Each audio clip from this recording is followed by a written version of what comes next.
Hey guys, what is going on, and welcome back to a brand new video. And today we're going to be taking a look at the brand new Pulsefire Haste by HyperX. I've had this thing for about 2 weeks now, and I'm ready to give you guys my opinion. I've been playing with this thing for 2 weeks straight, consistent gaming. We're talking like 8 hours straight, and I can definitely give this thing a hard vouch. By any means, this video is not sponsored by HyperX. I think I'm actually blacklisted by HyperX. They will not send me any products out because if anybody knows, I made a rant video on HyperX because of the Ducky X HyperX keyboard. You guys can check that video out. It's on my channel. It's just about how I didn't like the way they handle the situations and all that kind of stuff. But that video is completely different compared to this mouse video. So taking a look into this mouse, it is a $50 gaming mouse by HyperX. It is a phenomenal gaming mouse. I prefer this mouse over a lot of mouses like the glorious mouses.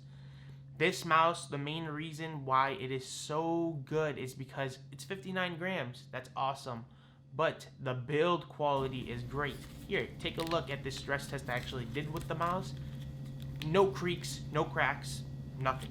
Let me know if you guys hear anything in the video.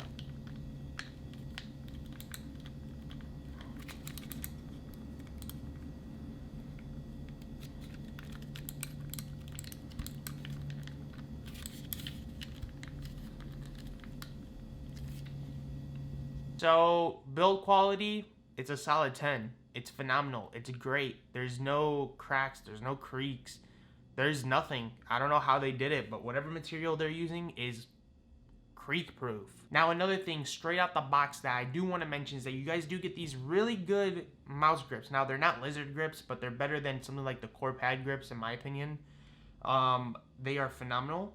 But you also get PTFE feet on the mouse, and that's awesome. They're really good. There's a nice glide to them. They're very fast. They're not something like the Ponage ones where they're really nice and crispy, creamy, smooth, all in one box. They are great. They're great. They're great. They're phenomenal. Now, you also do get another set of them inside the box. You also get side grip ones for the mouse too, so if you guys are into that, you guys can use that too. I do want to point out that the cable that they are using is called the HyperFlex cable by them. So it's a great cable. It's not the worst.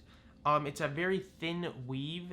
It's not as flexible as something like your XM1 cables. It's a lot better than your Glorious cables or any other market companies ones. It's not on XM1 level, I would say, or Paracord level, but it's almost there. The only thing that I personally don't like about it is the stress relief, which I'll get into that, and also the amount of how thin it is. It's very thin and it's very clunky, and I wish there was a little bit more thickness to it, and then the thickness and the weave would compensate with each other. So as for what the mouse actually sounds like, here's an amazing sound test that I actually just got.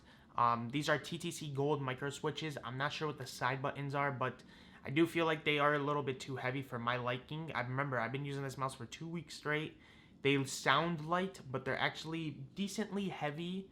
They require a lot of force, I feel like, unlike the XM1 and the Air 58 or the Glorious mouses. That is one thing that I think this mouse does take a little downfall in. I just personally feel like the side buttons could be a little bit better. They could be improved drastically. They are great, but once again, this mouse is $50. And I'm not going to take that credit away from them. It is a great mouse overall. But the side buttons, maybe if they made it a little bit lighter, do something. Lube it up. I don't know.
So I do want to mention that I really didn't notice a difference between using this mouse and something like the Air 58 or the XM1, except for one little detail. So the one little detail that I actually did notice, and I'm pretty sure it's not super noticeable, but if you guys use something like an XM1, right, which is one of the monsters I'm very comparing this HyperX to, and something like the Air 58, which is another mouse, because they're all three of them are around the same shape almost. So using the HyperX, I did notice that there is a little bit of a liftoff thing. I believe you're able to put in about 2 DVD disc in between the mouse and the surface, and the mouse will still be able to drag just a little bit. You don't really notice it during gameplay. I just noticed it when I was doing the testings. I don't have my disc anymore, so I can't really test it. So that is something to just take a look at. There is a little bit of a liftoff distance. Once again, I don't know if it's my copy, but this copy right here, this mouse right here that I've been using for 2 weeks straight, has that issue. Have I noticed it? No, not really, not at all. So maybe it's a 3335 sensor issue, or that's just how the 3335s are. Supposedly they're supposed to be the same thing as a 3389, except they're just power efficient, and I don't see nothing being power efficient about it. So with that being said, the 3389, it's a little bit better than 3335. Very unnoticeable when in game, but just a little pet peeve that I did notice. Overall, I'm gonna give this mouse a solid, I'm gonna have to give it like a 7 out of 10. One being the cable could be a little bit thicker and more weave to it, and also fixing the side buttons, and possibly giving us a 3389 sensor. Go ahead, bump up the price $10 more. I would be freaking happy to purchase it for another $10 more. But that's honestly it. This mouse did a phenomenal job. It would definitely be on the tier list of top 5 best mouse. I would highly recommend this mouse. For anyone who doesn't want to spend more than $50, this is the mouse. Great switches on it, like I said before, as you guys heard from the sound test. Great scroll wheel, highly recommend it. Freaking scroll wheel is amazing. PTFE feet, you get side grips, you get left and right trigger clip grips, you get everything that you want out of a box for 50 bucks. Go get it, try it out. If you don't like it, you can always return it. But that's it for today's video. If you guys did enjoy today's video, make sure to leave a like, subscribe, do all that good stuff. But most importantly, if you guys do have a Twitch, go down below. It's down in the description. Go ahead and click on that link, follow me, and hop in my stream. Ask me some questions about some mice. Let's talk.